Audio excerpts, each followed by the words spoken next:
Hello friends, नमस्कार, जय Jagannath. Welcome to my channel. आशा करछु आपण माने समस्ते भलर थिबे। आज मु आपण मानक पई गोटे नुआ रेसिपी नेक आछि, गोटा भेंडी भजा। बहुत ही कम टाइम रे रेसिपीटा बनै हबो। Let's start the video. प्रथमे गोटे भेंडी भजा पे मसला प्रिपेयर करनेबा।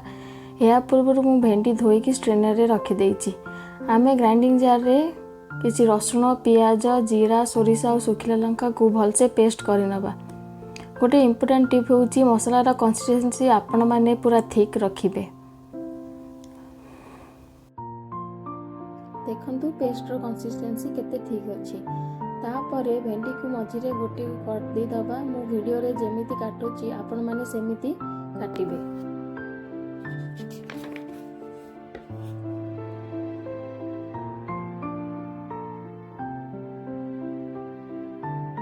मझिरे सबू भेंडी को गोटे गोटे कट लगे आपण माने चेक करिवे भेंडी भितरे किछि पोक अछि कि नाही। तो मु जेमिति वीडियो रे काटुची आपण माने सेमिति ही काटिबे। बहुत ही कम टाइम रे ये रेसिपीटा तयारी हे जिवो। आउ पखाळ रे हो कि गरम भात रे हो ये डिश टी आपण खाया पे बहुत ही भलो लागिवो।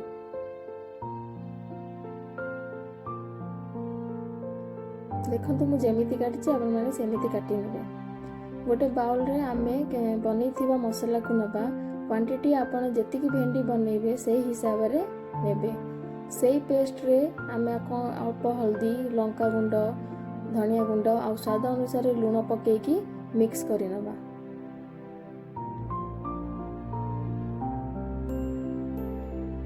भलसे मिक्स करकी आमे एई मसलाटी को सबु भेंडी रे भर्ती करि दबा। मु जेमिति भर्ती करछु आपण माने सेमिति ही मसला को भरिबे। मसला पतला हैला माने से भेंडी रे भर्ती होबा नाही आ सबु मसला जाक बाहर को भारी आसी। मु आपण माने देखौछि, देखंतु केमिति भलो से भेंडी रे मसला रहिछि। सबु भेंडी रे आपण माने मसला भरि नेबे।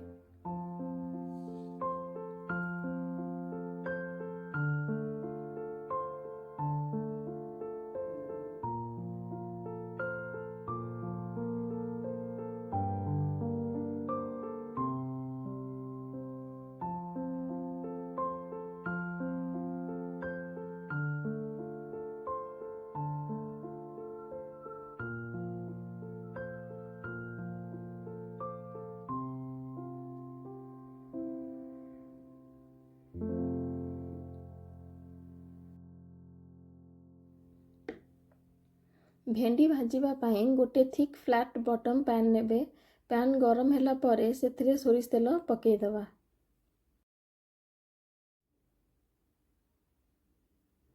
पैन टी भल की गरम हैला परे तादरे कि सोरिष तेल पकेई दबा।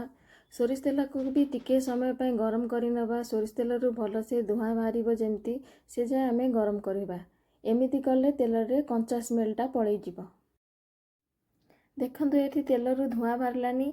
एबे आमे भेंडी को गोटे गोटे करिकी मसला साइड जो पट अछि सेही पट को उल्टेई की पकेइबा, जहा द्वारा मसला भल से जरी हबो और भेंडी रु मसला बाहरिबो भी नाही। गोटे इम्पोर्टेंट कथा होची फ्लेम टी को गैस रो सबु बेले लो टू मीडियम रखिबे, नहले मसला गुडी को जळी जिवो। 2 मिनिट पाई भेंडी को घोड़े की भाजिबे। टिके सॉफ्ट होला परे आउ घोड़ेइबेनी।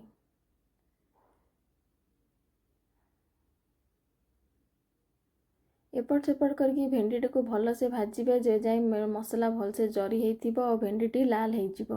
देखंतु मु आपण मानकु देखौछि वीडियो रे मु केमिति भेंडी को साइड करके पलटौछि।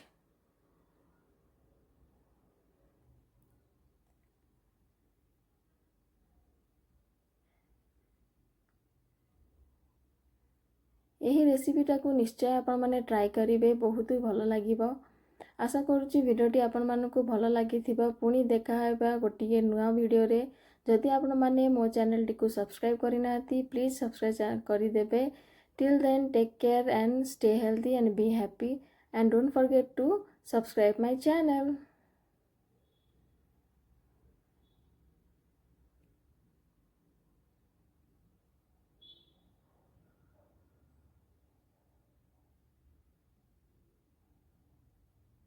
Thanks for watching.